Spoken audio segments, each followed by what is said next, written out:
علامت کے اعتبار سے تو فرق ہے لیکن عمر کے اعتبار سے فرق نہیں ہے. یعنی اگر کوئی علامت ظاہر نہیں ہوتی ہے تو پھر وہ 15 سال ہی میں بالغ ہوں گے. اگر علامت ظاہر ہو جاتی ہے تب تو فرق ہے. لڑکے کے لیے علامت ظاہر ہونے کی کم سے کم عمر 12 سال ہے. 12 سال سے پہلے اگر علامت ظاہر ہوتی ہے تو وہ بلوغت کی علامت نہیں بلکہ کسی وجہ سے بیماری وغیرہ کی وجہ سے ہو سکتا ہے. لیکن 15 سال تک اگر کوئی علامت اس میں ظاہر نہ ہو تو پھر وہ بالغ ہو جائے گا بغیر علامت کے بھی. اسی طرح لڑکی میں اگر 9 سال سے پہلے کوئی علامت ظاہر ہوتی ہے بلوغت کی تو پھر وہ بیماری کی وجہ سے، مثلا پیریڈس کا 9 سال سے پہلے آنا، تو یہ بلوغت کی علامت نہیں بلکہ بیماری کی وجہ سے، اس کا علاج کرانا چاہیے. 9 سال کے بعد اگر کوئی علامت ظاہر ہوتی ہے لڑکی میں تو اس کو بالغ سمجھا جائے گا. لیکن اگر کوئی علامت ظاہر اس میں نہیں ہوتی ہے تو چاہے لڑکا ہو یا لڑکی، دونوں کا حکم یہی ہے کہ 15 سال کی عمر میں ان کو بالغ سمجھا جائے گا. لیکن یہاں پر یہ بات یاد رکھنا ضروری ہے کہ وہ 15 سال قمری سال ہیں، عیسوی سال نہیں ہیں. ہجری کیلنڈر سے آپ اس کو جو ہے کاؤنٹ کریں گے.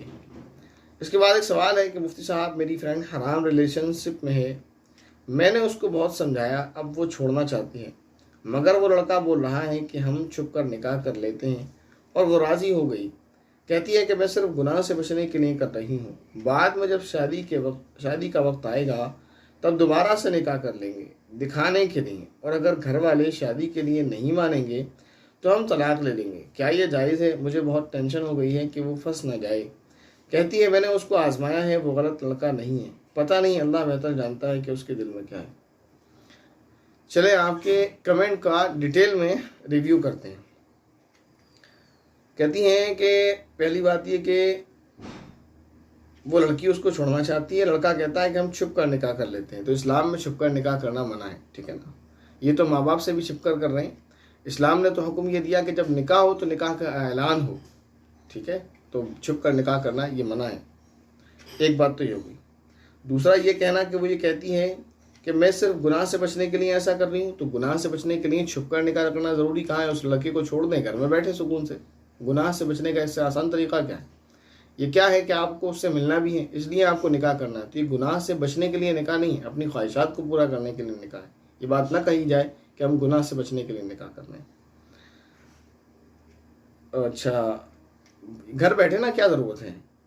اچھا، اس کے بعد دوسری بات یہ ہے کہ ان کا یہ کہنا کہ شادی کا وقت جب آئے گا تو ہم بعد میں دوبارہ نکاح کر لیں گے دکھانے کے لیے، اور اگر شادی کے لیے گھر والے نہیں مانیں گے تو ہم طلاق لے لیں گے. تو طلاق لینا کیا اچھا کام ہے؟ حدیث شریف کے الفاظ ہیں طلاق اللہ کے نزدیک تمام حلال چیزوں میں سب سے زیادہ ناپسندیدہ عمل ہے. تو آپ اور پھر نکاح اس شرط پہ کرنا ہے کہ ہم طلاق لے لیں گے، تو یہ تو بہت ہی بڑا گناہ ہے کہ نکاح اس لیے کیا جائے کہ ایک وقت پر ہم آ کر طلاق لے لیں گے. نکاح اس لیے تو نہیں کیا جاتا کہ ہم طلاق لے لیں گے. اور اسی طرح یہ کہنا کہ اگر گھر والے نہیں مانیں گے تو ہم طلاق لے لیں گے، تو پھر بیچ میں نکاح کر کے کریں گے کیا؟ اور کیوں اپنی زندگی کا خود کھلواڑ کرنا ہے اپنی زندگی کے ساتھ کہ نکاح کرنا ہے. جب نکاح ہو جائے گا تو میں نہیں مانتا لڑکا یا لڑکی اپنے آپ کو روک پائیں گے کسی بھی صورت میں. اور اس کے بعد پھر طلاق لینے کے لیے لڑکی کا ذہن تو پہلے سے ہی بنا ہوا ہے، اور کسی بھی وقت وہ چھوڑ دے گا، اس لڑکی کا کیا ہوگا؟ آپ کا جو سوال ہے، آپ کا جو کنفیوژن ہے کہ وہ پھنس نہ جائے، بالکل صحیح ہے. اگر نکاح والدین کراتے ہیں لڑکی کا تو لڑکے پر ایک دباؤ ہوتا ہے، اس کے اوپر ایک خاندان کا زور ہوتا ہے، وہ اسے آسانی سے نہیں چھوڑ سکتا. لیکن اگر لڑکی چھپ چھپا کر نکاح کرتی ہے تو یہ واقعات ہیں، لڑکا جب چاہتا ہے چھوڑ کر چلا جاتا ہے، اور لڑکی کچھ کر بھی نہیں پاتی ہے اور کچھ کر بھی نہیں سکتی ہے. اس کے بعد ان کا یہ کہنا کہ میں نے اس کو آزمایا ہے، وہ غلط لڑکا نہیں ہے. تو سوال میرا یہ ہے معذرت کے ساتھ، آزما کیسے لیا؟ اس کو آزمانے کا طریقہ کیا ہے؟ کیسے آپ نے اس کو آزما لیا اور آپ نے کیسے کہہ دیا وہ غلط لڑکا نہیں؟ بہرحال میرا مشورہ ہے کہ آپ اپنی سہیلی کو یہ مشورہ دیں وہ یہ کام ہرگز نہ کرے. اس لڑکے سے کہیں تمہیں اگر نکاح کرنا ہے نا اپنے والدین کے ذریعے پیغام بھیجیے نا عزت سے، پھر اس کے بعد دیکھتے ہیں ہمارے والدین کیا فیصلہ لیتے ہیں.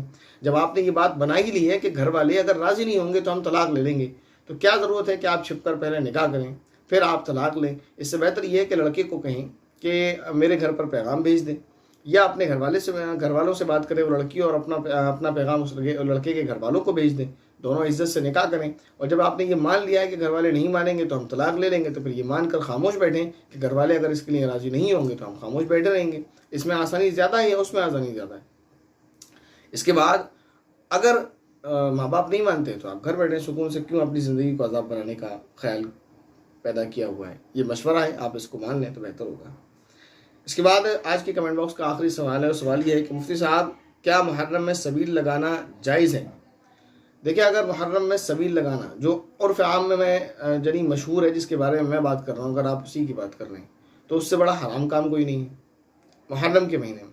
یہ جو سبیل لگانے والے ہوتے ہیں یہ اپنے وقت کے غنڈے اور موالی ہوتے ہیں، اور یہ میں اپنی آنکھوں دیکھی باتیں بتا رہا ہوں، کہیں سنی نہیں بتا رہا، کہ ایک گنڈا روڈ کے سائڈ بیٹھا ہوتا ہے، دوسرا اس سائڈ بیٹھا ہوتا ہے، دونوں کے ہاتھ میں رسی ہوتی ہے اور بیچ میں انہوں نے کچھ کپڑا وغیرہ بچھایا ہوا ہوتا ہے جس پر وہ پیسے کی ڈیمانڈ کرتے ہیں ہر آنے جانے والے سے۔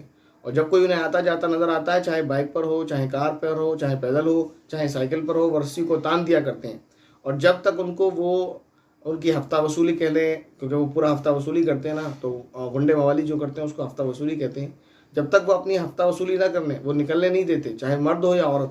اور اگر کوئی نہ دے تو دو چار گنڈے اور بیٹھے ہوتے ہیں سائڈوں میں، پٹیوں پر، چوپالوں پر، جو اسے مارنے پیٹنے کے لیے تیار ہوتے ہیں اگر پیسہ نہ دے، جھگڑا کرتے ہیں اور عورتوں کے ساتھ بدتمیزی کرتے ہیں۔ اور یہ ساری باتیں میں وہ بتا رہا ہوں آپ کو جو سنی ہوئی نہیں بلکہ میری آنکھوں دیکھی ہیں، اور کبھی کبھی اس چیز کو خود بھی فیس کرنا پڑا ہے کچھ ایسے علاقوں کے اندر، کہ کبھی جانا ہوا ہے گزرے ہوئے دور میں۔ تو یہ گنڈے موالی ہوتے ہیں، ناکارہ نکمے لوگ، جنہیں کوئی کام دھندہ نہیں ہوتا، حرام کھانے کی عادت ہوتی ہے، تو انہیں یہ 10 دن مل جاتے ہیں حرام خوری کرنے کے لیے، اور اس طرح وہ لوٹ مار کرتے ہیں کھلے عام، کوئی ان کو روکنے والا نہیں، کوئی ان کو لگام لگانے والا نہیں، وہ اس طرح کی حرکتیں کرتے ہیں اور بدتمیزی کرتے ہیں۔ تو اس سے بڑا حرام کام کیا ہے؟ راستہ روکنا کسی کا، یہ حرام ہے، کسی کو تکلیف دینا یہ حرام ہے، کسی کی جیب سے زبردستی پیسہ نکلوانا، کسی کا مال اس کی مرضی کے بغیر کھانا یہ حرام ہے۔ تو سبیل لگانے سے بڑا حرام کام کیا ہوگا؟ اگر سبیل لگانے کے معنی یہی ہے گھروں گھروں جا کر لوگوں کو پریشان کرنا اور ان کے گھروں کے دروازے بجانا، ان کی گھر کی ڈور بیل بجانا، اور زبردستی جب تک وہ پیسہ نہ دیتے اس کے دروازہ گھیر کر کھڑے رہنا، وہاں بدتمیزیاں کرنا، تو یہ اگر سبیل ہے تو پھر یہ حرام ہے، ناجائز ہے، اور اس سے بڑا محرم کے اندر کوئی گناہ نہیں ہے جو یہ جاہل گنوار طبقہ کرتا ہے۔ معذرت کے ساتھ یہ سخت الفاظ اس لیے استعمال کرنے پڑ رہے ہیں کہ ان کو سمجھانے کے باوجود یہ سمجھنے کو تیار نہیں ہوتے، اور اس کو دین کے نام پر کر رہے ہوتے ہیں، اور معذرت کے ساتھ کچھ بدبخت جو اپنے آپ کو عالم کہلواتے ہیں وہ سب یہ کام کروا رہے ہوتے ہیں اور کر رہے ہوتے ہیں، اور اس چیز کو منع نہیں کرتے۔ یہ سخت الفاظ ہیں، معذرت چاہتا ہوں کسی کو میرے الفاظ یہ سخت لگے ہوں، لیکن اس کے پیچھے یہی سارا نظام ہے جو چل رہا ہے، کہ اس کو دین کے نام پر کیا جاتا ہے اور اس کو کروانے والے بدبخت علماء ہوتے ہیں جو اس کو کروا رہے ہوتے ہیں۔ بہرحال سخت الفاظ ہیں لیکن ضروری ہیں، کیونکہ یہ برا کام دین کے نام پر کیا جا رہا ہے۔ یہی چند سوالات تھے جو آپ کے لیے گئے، باقی اگر کسی کا کوئی سوال رہ گیا تو آپ کمنٹ کر دیں، انشاءاللہ وہ نیکسٹ کمنٹ باکس میں لے لیا جائے گا۔ السلام علیکم ورحمۃ اللہ وبرکاتہ۔